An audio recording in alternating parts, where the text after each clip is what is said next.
Peterson, she might come after. Oh, Chris Peterson's really cool. Yeah, she's really nice. I don't remember who else.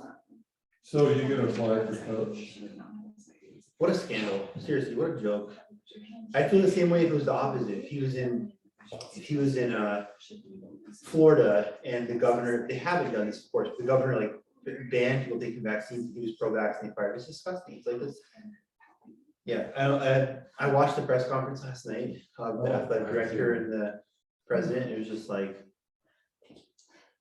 yeah, just very sad situation. I think we'll see what happens going forward. So why does, I mean, didn't he have some sort of exemption? He applied for one. No one knows what happened. People, whether it was accepted or whether they accepted it and then couldn't accommodate him. Last night, what was very disappointing was listening to people talking. Every answer is a political answer.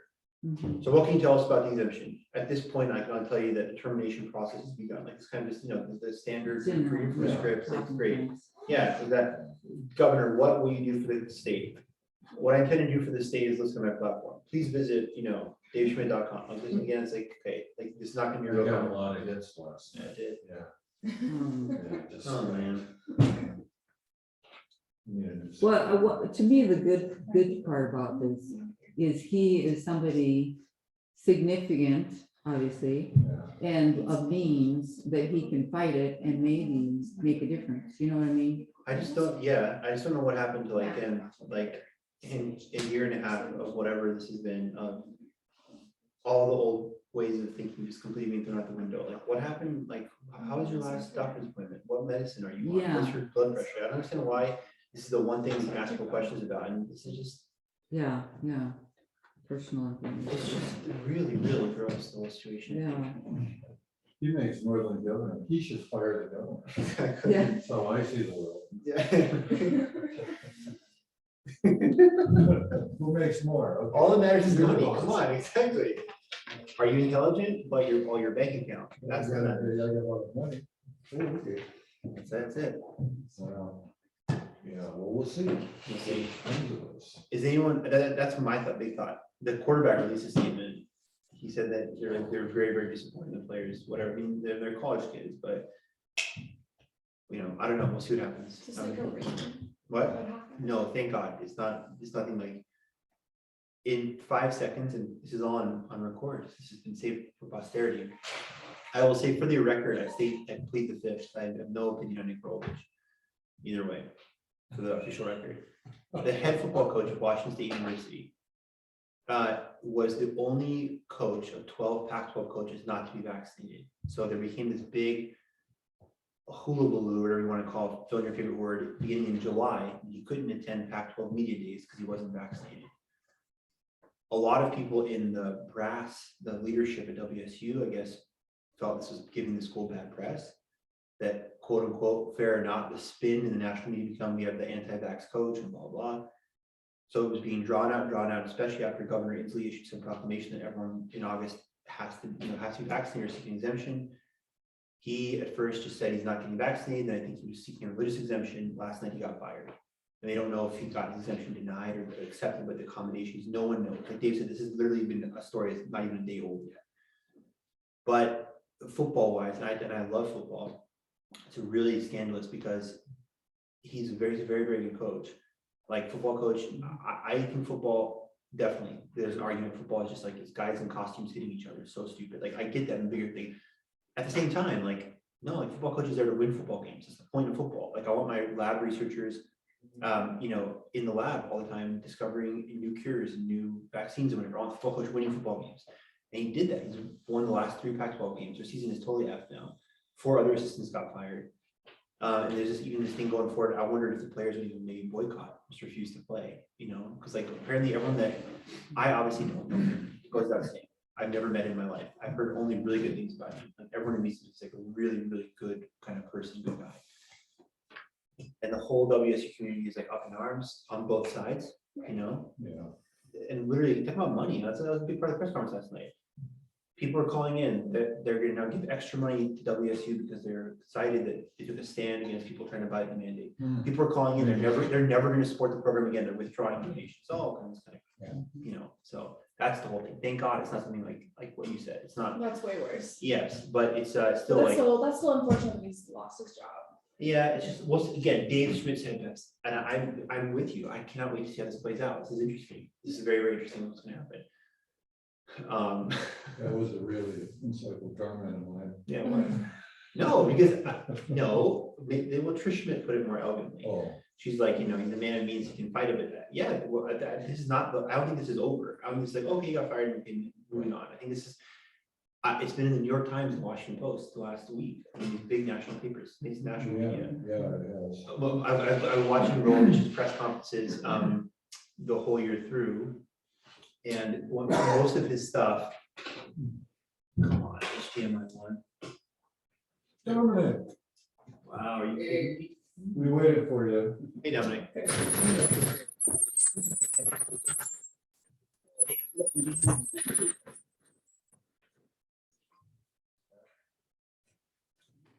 Well, the Olympia don't like us talking about this topic. That's. Sorry, Jay. Sorry. Bugs. Yeah. Yeah. Well, and he was fired for cause, which is what we were talking about last night, wondering, will he be paid out or will he be cause? I don't know. Yeah. No, I know. They said that. I just, So that means, Sounds great. but he's lawyered up, we'll see. we'll see. People are saying they want Tucker Carlson to come to Pullman. Tucker Carlson, come to a special at Pullman. No, please no. You don't want that spectacle? I The- I'm not crazy No. about Tucker Carlson No. or the spectacle. I mean, I think it'd be entertaining. I yeah. Man, it's amazing, you know, like in life, in the whole golf thing, don't talk about religion and politics. That's all we should talk about. If there's someone who has complete opposite views for me, but we get to that right away, I feel like that person's my friend for life. Like, that's great. It's amazing. I love when maybe there's that kind of wisdom of like, you know, in vino veritas, like it just maybe that's what it takes for some people, but just to have just the one facade come down. Here's how I really feel. It's like this is a good conversation. And I love that. Like I'm not a fan of Tucker Carlson. Why? I want to know, like, we don't have time now, but like that's awesome. Like I love it. I wish we had more strong opinions. I'm like, I like this, I don't like that, instead of just people always kind of like, you know, eggshelling around, you know, like, oh well. Anyways, I have no opinions on anything, for the record. That's a good way to phrase Yeah, it. okay. So, all right, what we're gonna start with, guys, I don't think we'll be here too long today. We'll see. World War class number 17, freaking yeah, buddy, October 19th. 0, full recap from start to finish to look ahead to settle at now 1917. The title of this class officially, which is not on the board, is As the Calendar Turned to 1917, the State of the War up to the end of March 1917.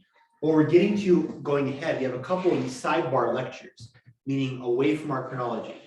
We've done a really great job. We went hard on the chronology over the past 4 weeks, just like getting through a lot of the battles. Now we're really slowing down. This one's the recap lecture. Next class is on peace initiatives, another sidebar. And then really kind of another week of sidebar, Rasputin, the Russian Revolution, and Our Lady of Fatima. These massively important, Sophia, I see you're looking at the foot. So there you go. These massively important things, but nonetheless outside of the war chronology. Before, I think starting late October through November, we're going to wrap up the war in like 3 classes. We'll do like 1917, the middle part, the big star there. Sadly, the big tragic part is Passchendaele, 3rd Ypres. Getting into 1918 with, of course, the arrival of the Americans, the final push of the Germans, their spring offensive, Operation Michael, and the response of the Americans in Pershing, the American Expeditionary Force. And we'll wrap up the war chronology pretty fast. But actually, for the rest of the class, we have a lot of kind of sidebar lectures, which that's the wrong term because it implies kind of their secondary importance, just more thematically focused in chronology. So this week, again, it's this recap. We have peace initiatives. We have Our Lady of Fatima, the Russian Revolution. After we close out that war chronology, we have more of these kind of focused thematic lectures on Blessed Emperor Karl specifically, on the Spanish flu, the Versailles Conference. So, okay, here we go. The Great War, 1914 to the end in 1916. I have this chart that I'm really proud of. That, yeah, I did by hand. It's right here by hand, and I put on the board. And here's what it looks like in sum. All right, here's the whole thing. Right, the whole chart. Can everyone, is that too small to see? Too It is, small. okay, because Sophia suggested I zoom in like I did, so I will zoom in. But as you can see, before I zoom in, the Great War, 1914 to end 1916, it's like an octopus. And the tentacles are 1, the causes, 2, the Western Front, 3, Eastern Front, 4, the sea, 5, Southern, 6, Southern Front, 2, and then 3 kind of Southern fronts, with 8, America, and the 9th tentacle is this what's still to come. After we review all this, and all this should be, I want to do this like in 5 minutes, all this should be light bulbs popping in my head, just like all over, like, wow, I get it. I know all this stuff so well. I can talk about this stuff intelligently because I've heard it so many times. But how cool is this? We're putting it all together. Really, really cool. The governor's office. Let's see. Oh, yeah, take that. Please refrain speaking about controversial topics. Thank you. Okay. Jay. Love Jay.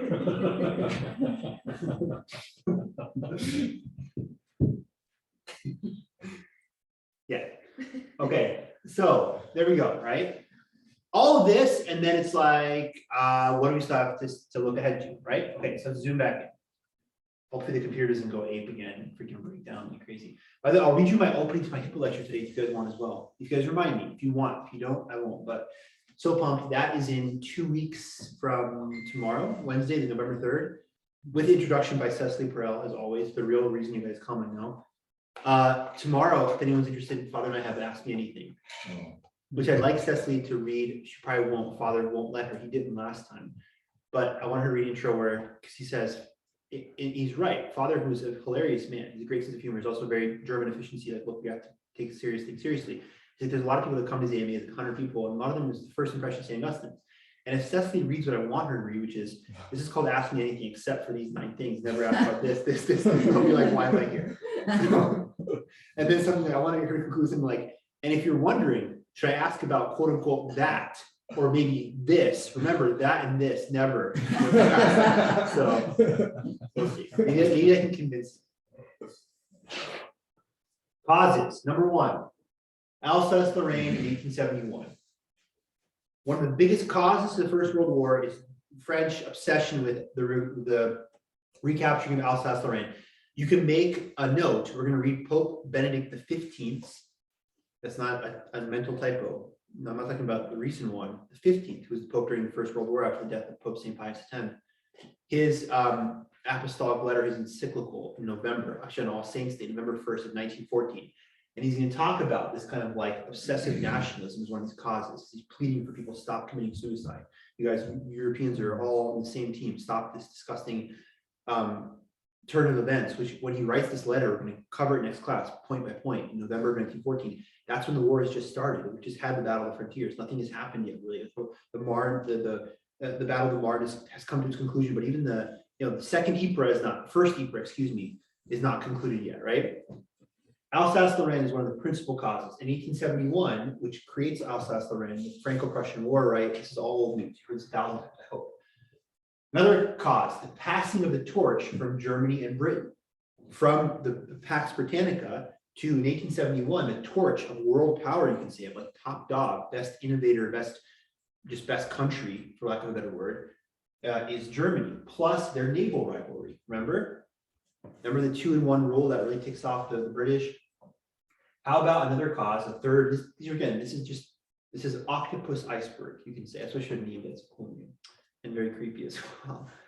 I run into an iceberg and I'm eaten by a giant octopus. That's like things nightmares when we have. This iceberg it's just the 1% on the top. This isn't everything. It's not all the causes. I gave you a lecture, the first lecture 2 and 3, you can review on Zoom, go back and see the recording of I think it was 26 causes for the First World War. We covered a lot.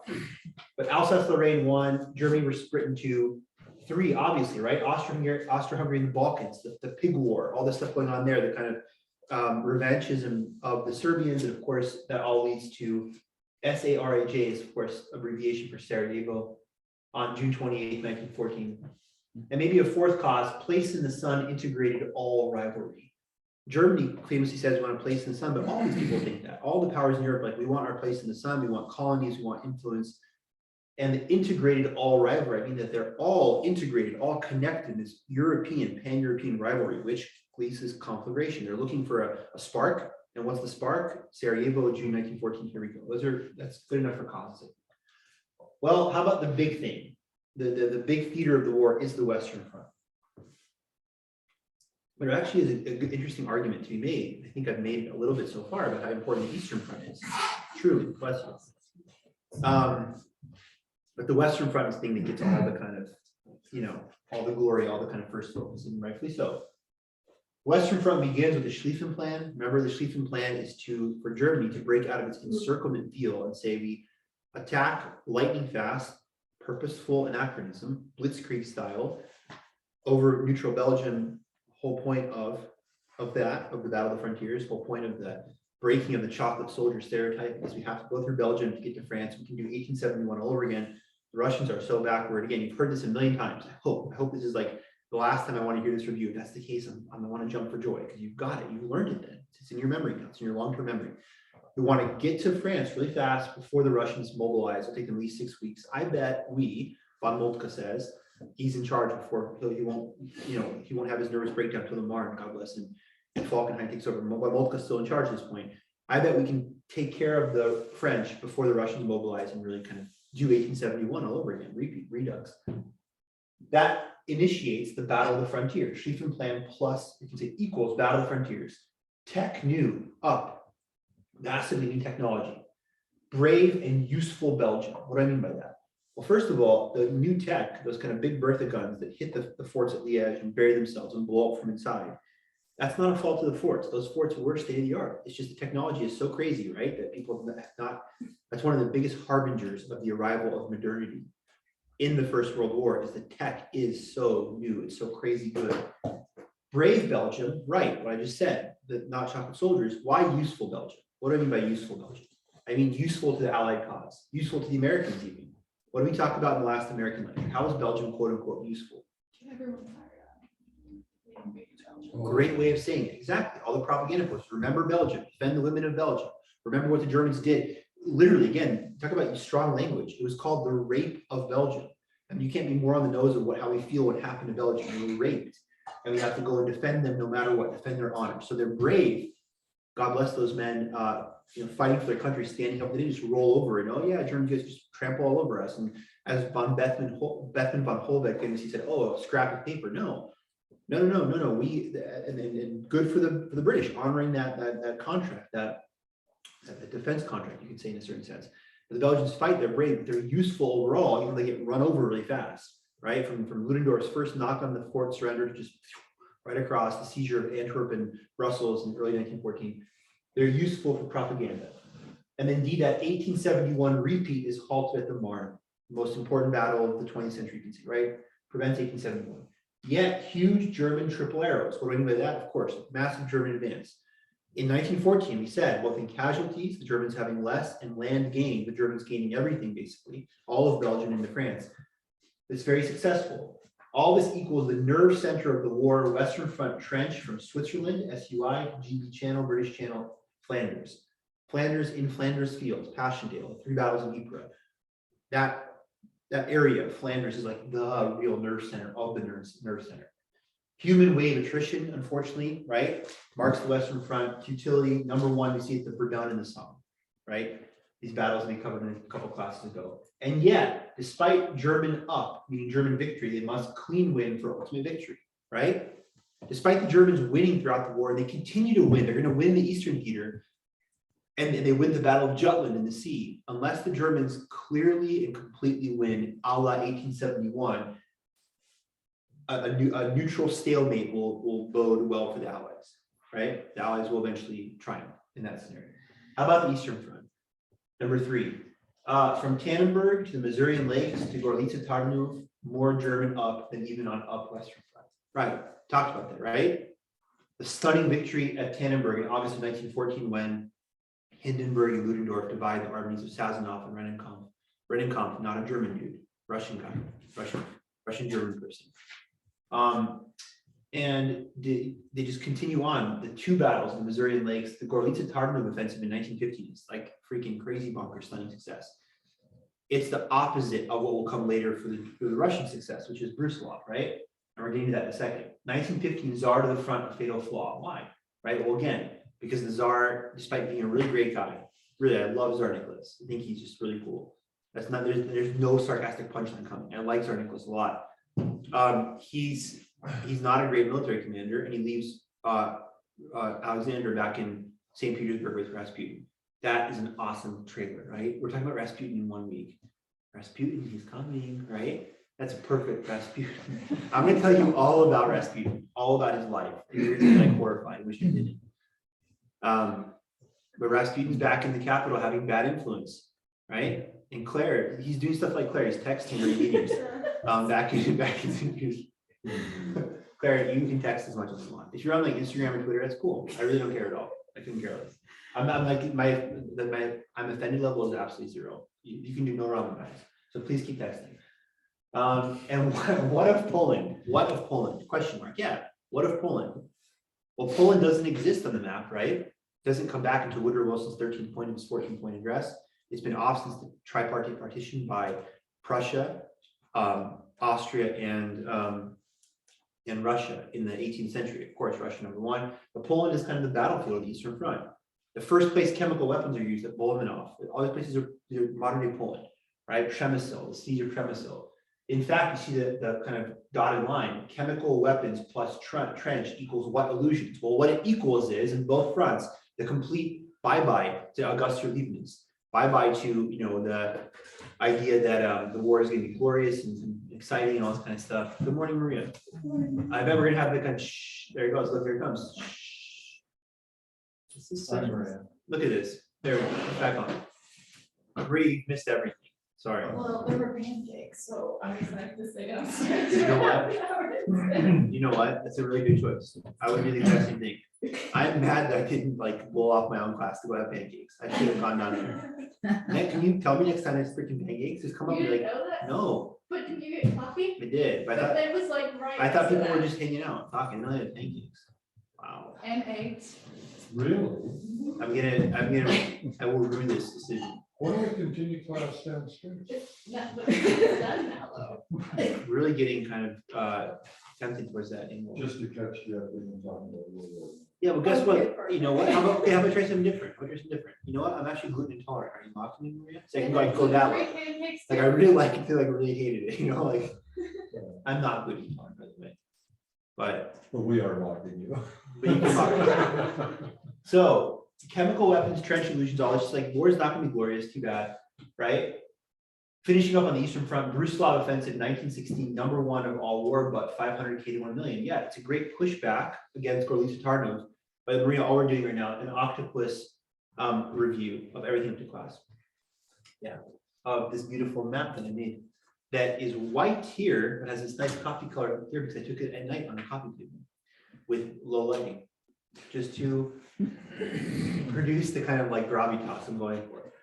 What's that rectangle? You see the different lights?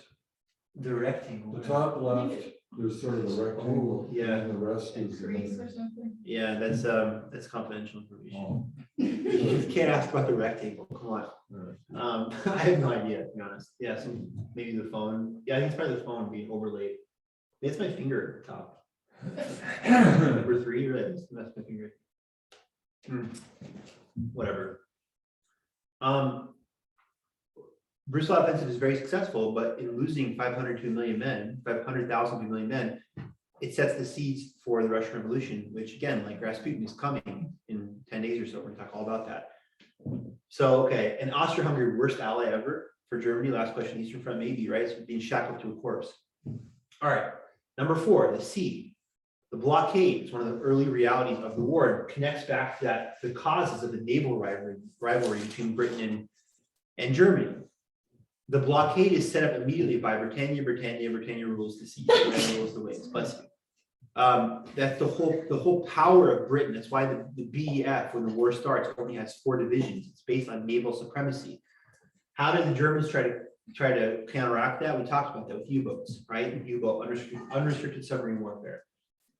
Well, the Lusitania et al., all the sunken ships, God rest their souls. I mean, these are kind of the collateral damage of this battle between, in a certain sense, the battle isn't so much between U-boats and British ships, U-boats and the blockade in a certain sense, right?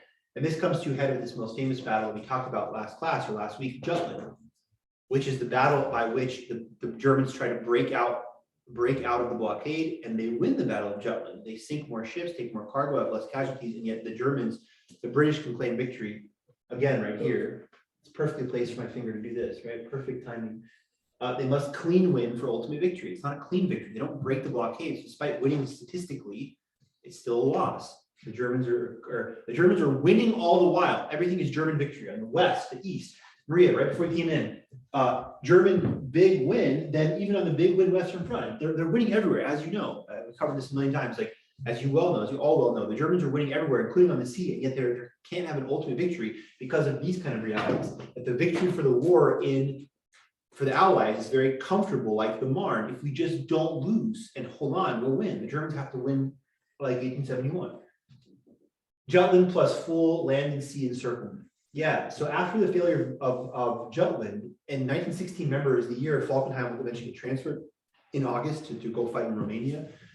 By August of 29, by August of 16, with the Hindenburg program, we talked about that, the kind of total war economy.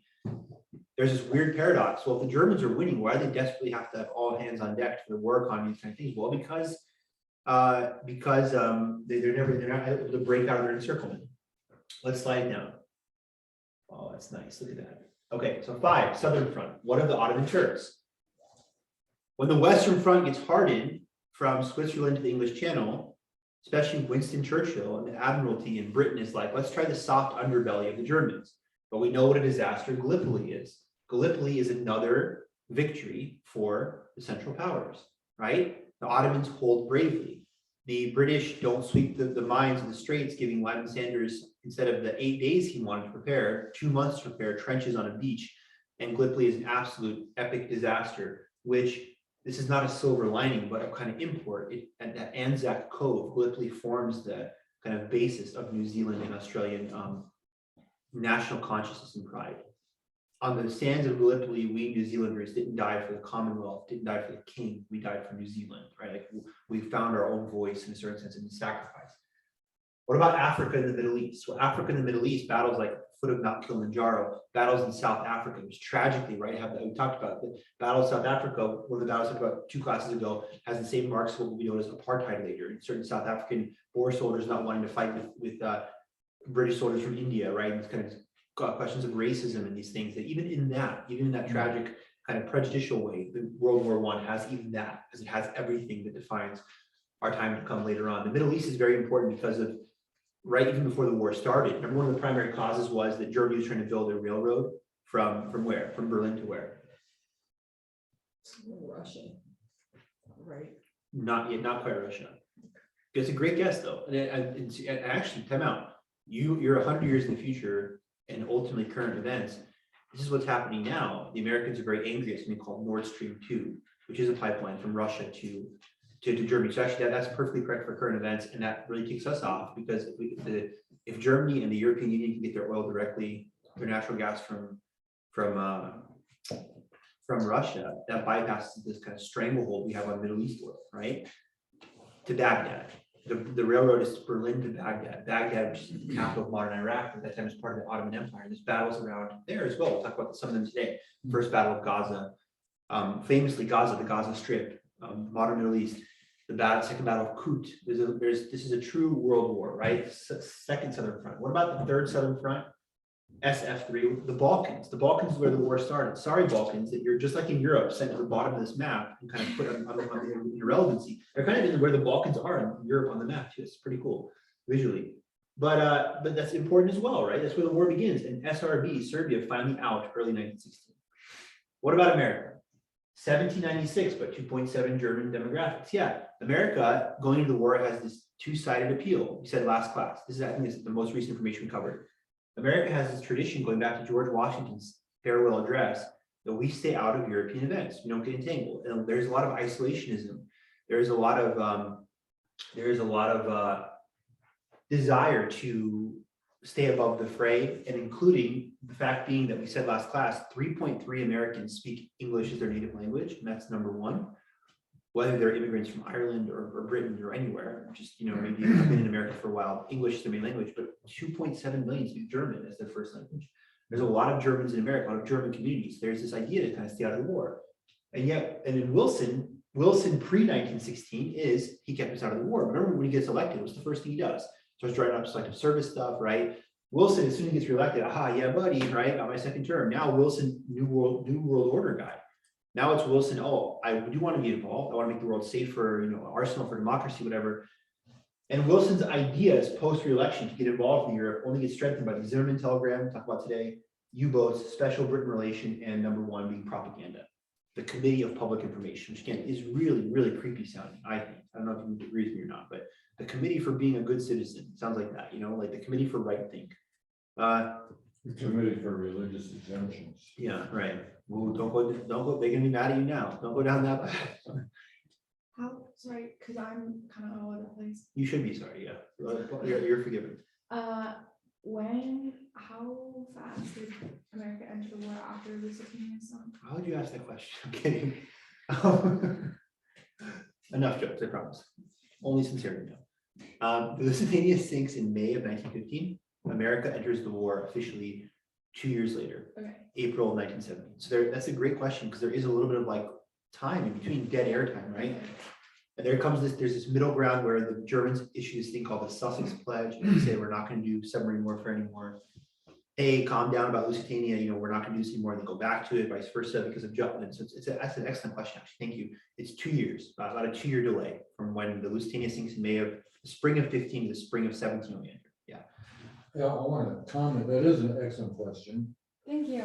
You're welcome. Because in part, I remember as a kid in school, and like Lusitania was like Pearl Harbor in World War II. Yes. It was the touch point. And That's that's not great. the case, Great. It's so. kind of my question because I remember the only World War I history I ever studied is high school.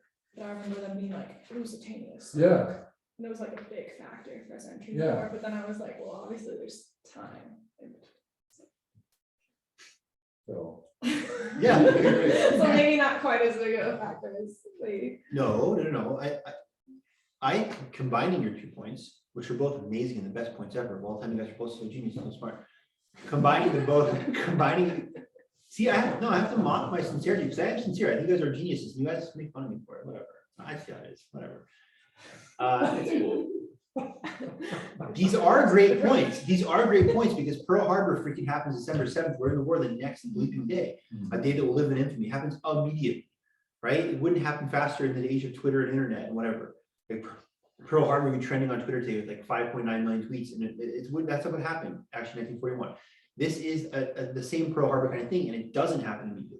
It's like a 9/11 moment, but doesn't have immediate effects. 9/11 happens, we're declaring war, in the Middle East like in a month later, immediately, not 2 years. It's a great point. Of course, on the other hand, with World War II and Pearl Harbor, Japan declared war, and then Germany immediately declared war. So we were, I guess that's the question, would we have jumped that so quickly or Yeah. not? But Sure. those are circumstances. Sure. Yeah, that's right. Okay, so look how much we've covered. Aren't we all proud of ourselves? I'm really proud of you guys and myself. This is awesome. We covered so much in this class, but what's still to come? Rasputin, Russian Revolution, America actually being in the war, Our Lady of Fatima, German victory in the East, Allied win in the West, Spanish flu in Versailles. That's freaking awesome. There's so much to cover yet. We've covered already so much. Help us. Okay, slide is over. I'm just gonna leave this slide. I'm actually gonna leave the slide up in this way, in this format, for anyone who wants to see the whole thing. And I wish I could, it goes like that to that. It doesn't allow me to have a middle, make it just a little bit less. But maybe I'll do that, yeah, because that way the still to come is cut off, but that's fine. The Balkans are cut off, whatever. But you can keep that up as a reference point if you want, whole class. Okay, we're gonna cover the next in 10 minutes. That's all I really wanted to talk about today was that. I mean, that's a review. It was kind of a catch your breath class. We've covered a lot, done a lot, but I still have other points for you. I'm actually gonna finish with the Zimmerman telegram and unrestricted submarine warfare. Number 3, USA declares and plans war in spring of 1917. Claire, there's your answer. Right? So we're beginning with number 3 on the board. USA declares and plans war in 1917.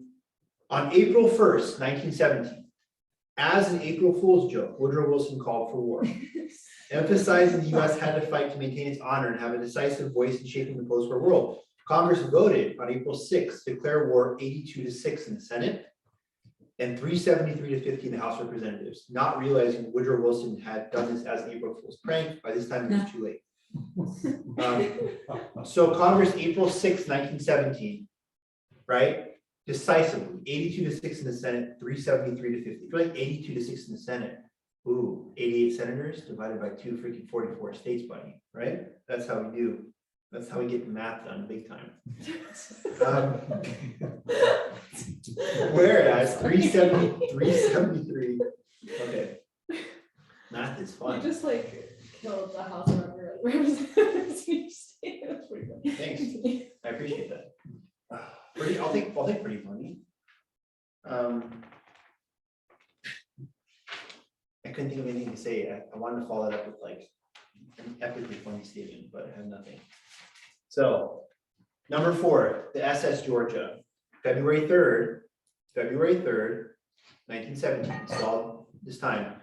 SS Georgia was a German passenger ship in service from 1890 to 1914. Interned in the US during World War I, she was sold to American companies. That's interesting. So a former German ship converted to a cargo ship, then sunk by a German submarine. The Germans, in a sense, sink their ship that was theirs. This is like they're angry at the girlfriend that dumped them, right? So let's make this about people. German guy Franz dated this woman named Georgia between 1890 and 1914 for 24 years. Then they broke up and started dating an American guy. So Franz sunk her in 1917. Wait, why was the new ship with theirs? Because they sold it to America. She was dating an American guy. Because it was theirs from 1890 to 1914. And then it was sold to an American company. Yeah, Georgia cheated on the Germans with an American. And then the Germans sunk her on February 3rd, 1917. This is just, again, being all serious now. And truly, again, God rest their souls. And, you know, people that die in these things where that's, I always want to be so somber about that, truly, like how that's not funny at all, really, like, all jokes aside.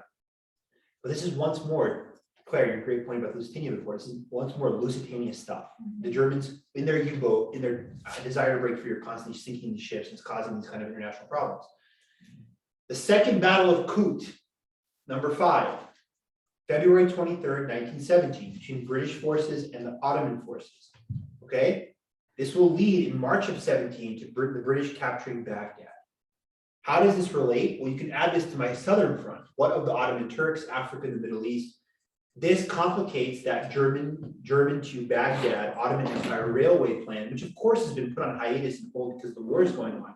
But nonetheless, okay, maybe British who are really struggling to find success in a lot of places, they maybe find some success here. Think of the Second Battle of Kut as like, it's nothing compared to Gallipoli. I mean, it's just a blip in the radar, but it's like there's some success there for the Allies in this true world war. Look how big this is front. It was yet another defeat for the Ottoman government, despite their success at Gallipoli, right? And it forces, here's the key, because I love talking about these people, I love Persia. It forces the Ottomans to stop their operations in Persia and try to bring up a new army to prevent the British from capturing Mosul. What is Mosul? Mosul is 2003, Operation Iraqi Freedom. These names, right? World War I, they're here first. All these names, Mosul and you know, all the things with Damascus and Syria, like all these Middle East crises that are so familiar to us tragically in these past 20 years, they were here as well. How about the First Battle of Gaza, the Gaza Strip, right? It's an attempt by the Egyptian Expeditionary Force, March of 1917, to invade Palestine and Ottoman Empire. Okay, so the Ottomans are being besieged from all places. The Egyptian Expeditionary Force, you're like, what is the EEF? They are allies. They are a British-led, British-formed allied of Britain, France, etc. They're not some like lone wolf actor. They're against the Ottomans. Okay, understand this, right? Basically, people in the Middle East, a lot of the people in the Middle East look at the Ottomans as the bad guy we have to dismember. Like they have too much land, so a lot of them are going to be for the Allies because they want that land. They want independence for Persia, for Egypt, for what will become later Iraq, all this kind of stuff, because they're under Ottoman domination. Whereas the Ottoman Empire based out of obviously Turkey, right? Okay, blah blah blah blah. This is not a success for the Allies. in the afternoon of one of these, in March, during this battle, they're on the verge of capturing Gaza, and yet they have to withdraw.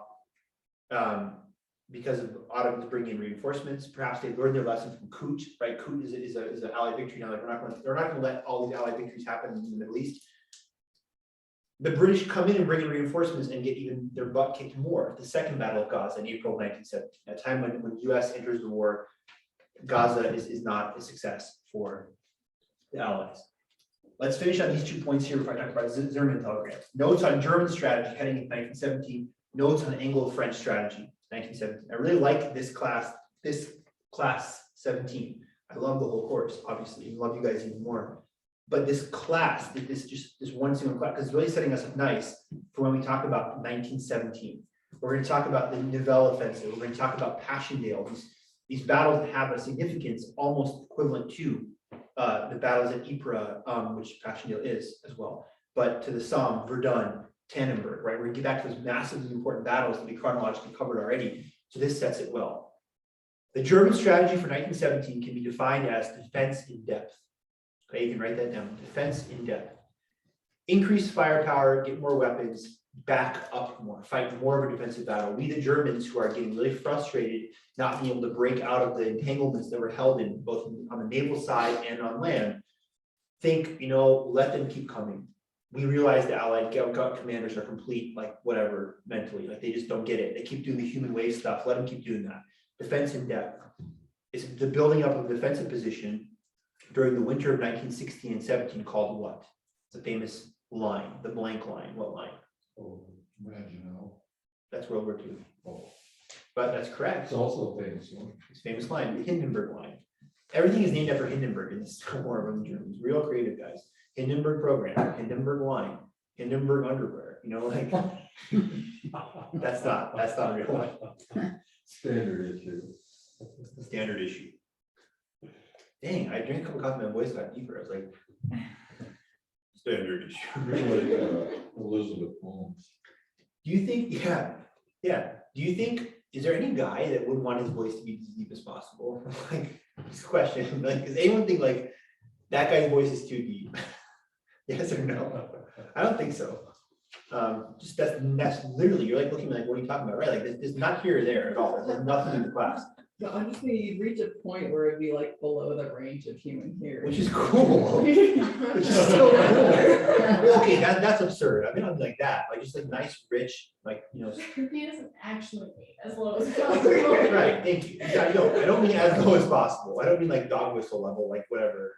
In reverse, like so low pitch you can't. Yeah, but I just mean like just like super deep. Like that's cool. Like I never heard something like that guy's voice is too deep. I never heard that. I've heard guys say the opposite. There's actually thing. By the way, again, neither here nor there. I'm very comfortable with the range of my voice. It's not super deep. It's fine. So this is not me. I would admit this to you guys, but there are freaking people. This is really sad and embarrassing. If you know something like this, like please send them like a box of chocolates. Go on YouTube, make videos like how to make your voice deeper. I'm like that's really sad. Like that's you're like I get going on YouTube like, oh, best workout for whatever, best workout for 8% body fat or really good recipes for the Christmas season. Like if you really go on YouTube for like tutorials how to make your voice deeper, that's right. That's like gross. Yes.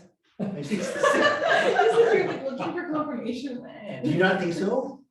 I Okay, mean, people what would you do? What would you do weird if you? stuff on YouTube. Okay, what if? Yeah, you're right. It's nothing compared to real. What would you do if one of your friends is like, yeah, I've got to do my tutorials on YouTube to my voice slower? Like, when you be like, that's really strange. I'd be like, well, there's probably better things that you could. That's all I'm getting at. You could That's what I'm invest getting your time in, but I also think that self-improvement, okay, what if they want the voice? at. See, you're admitting it. It's self-improvement. Deeper voice is better. That's what I was going for the whole time. All right. The Hindenburg Line. The Hindenburg Line is this defensive position, and what happens too is the Germans do, star this please, a kind of scorched earth policy. They demolish and like wreck a bunch of stuff remember, the map's off now again, whatever. But remember how the German triple arrow, they control so much of this land. So they're like, let's back up a little bit, burn a bunch of stuff down, eliminate the possibility of the French using this, scorch the earth, a la Napoleon, or the Russians against Napoleon in 1812, and let's try this new kind of policy. One of their new things is defense in depth, be even better at what we're already good at, using artillery and machine guns. Let them come in their dumb human wave attacks, but also let's really fortify ourselves. They're really working on fortification. All right. Down to the point of amassing something like 8.5 million field guns, 2.7 million heavily artillery shells. I'm like millions, if not tens of millions of weapons. They're really digging in. Okay, they're really digging in. Hindenburg and Ludendorff, guys, here's the ultimate thing, want firepower to replace manpower. They're calling up conscripts. Their plan for 1917 is to get as much firepower as possible. That's what wins the war. 75% of casualties in World War I is artillery. Increase that kind of stuff. All right. And enforce, and so they really, again, once more, have this idea of, quote, defensive battle. Defensive battle as being the strategy in 1917. They already were doing that, go even more for that. And how do they do a lot of this? Well, talking about exemptions, Dave Schmidt. The Germans exempt between September 1916 and 17, 800,000 workers from conscription to work in the economy, to work on this steel production. Okay, to peak artillery output to make guns to go to the factory. So think about it as the German approach to 1917 is dual pronged. One, Hindenburg Line, build the defenses. Two, instead of calling up so many soldiers, have a lot of those guys work in the factories to make us a bunch of weapons. Okay. What about the Allied idea? What is Allies? Well, you're going to be shocked here, right? The Chantilly Conference in 1915. What did it argue for? For an Allied offensive. Yeah. Guess what the Chantilly Conference in November 1916 agrees? Another offensive. The Allies really, it's embarrassing. It's gross. It's almost like war crime level. Like the human wave attack. It's not been working the entire time. Like, you know what, for 1917, I got an idea. Let's do another offensive. Let's do the exact same thing. We see this in society all around us. Pick your favorite issue, but it hasn't worked until now. Let's keep doing more of it. Then it'll work. You know, like I want to grow 3 inches taller. So every day I punch myself in the face because I read online somewhere, punching yourself in the face makes you grow 3 inches taller. Having grown 3 inches taller, I'm just keep punching myself in the face every day. This is literally the kind of idiot level approach. Even that really stupid example I just gave you, it's almost, this is actually even dumber, right? Oh, more offensive, more offensive, more offensive. In fact, please note this. This is the last point I'm making for talking about Zimmerman. There's a guy named Robert Nivelle. He's going to take over for Joseph Joffre. And Nivelle is going to have this policy of decisive battle, of a breakthrough, right? Oh, Nivelle, right? You're going to be breaking through when the Germans, who are already good at defensive battle, are setting up the Hindenburg Line. So double epic fail. He's going to say in his Nivelle offensive, we're going to talk about this in a couple of weeks. Please start this. The Nivelle offensive, so important. He says, if I don't have a breakthrough in 24 to 48 hours, I'll call it off. Do you think he gets a breakthrough or not? He doesn't. Do you think he calls it off? Also no. To the point where the French are going to mutiny. It's coming in a couple classes. The French are going to mutiny. A lot of them start, I'm not kidding, going, bah, bah, like to mock their generals. Like we're being sheep-led. I'm about the ultimate like black humor. Ultimate dark humor. Like they're just like, this is us. Bah, like, you know, these guys are, this is what generals think of us. This didn't work already last year when we lost 8,000 men against nothing. The Germans like, now they have more guns, they're farther back, it's more worse. Yeah, same idea though. Keep punching yourself in the face. That's coming later on. The Zimmerman telegram, Claire, is one of the biggest things that gets us from why did they not enter the war of Lusitania to a couple years later. Let me read you the text of the Zimmerman telegram. All right. This was, again, the Zimmerman telegram was a letter sent from the German foreign minister, Arthur Zimmerman, to Mexico, trying to goad the Mexicans, prod them into attacking the United States of America. Hey, Mexico, remember Veracruz is occupied, right? We talked about the last class. There's already kind of a state of war. You're in terminal revolution. Here's what he promised. Germans would send Mexico money and help it recover its territories. Texas, New Mexico, and Arizona lost during the Mexican-American War, right? If you guys attack the Americans, we'll give you all that territory you lost. That's a pretty cool deal, right? And you attacking the Americans will open up a second front in North America, or front in North America. Wow, Dave. We'll open up a second front and help us win the war. Here's the full text. We intend to begin on the 1st of February unrestricted submarine warfare. We shall endeavor in spite of this to keep the United States of America neutral in the event that this not succeeding, we make Mexico a proposal of alliance on the following basis. Make war together, make peace together, generous financial support and understanding on our part that Mexico is to reconquer the lost territory in Texas, New Mexico, and Arizona. The settlement in detail is left to you.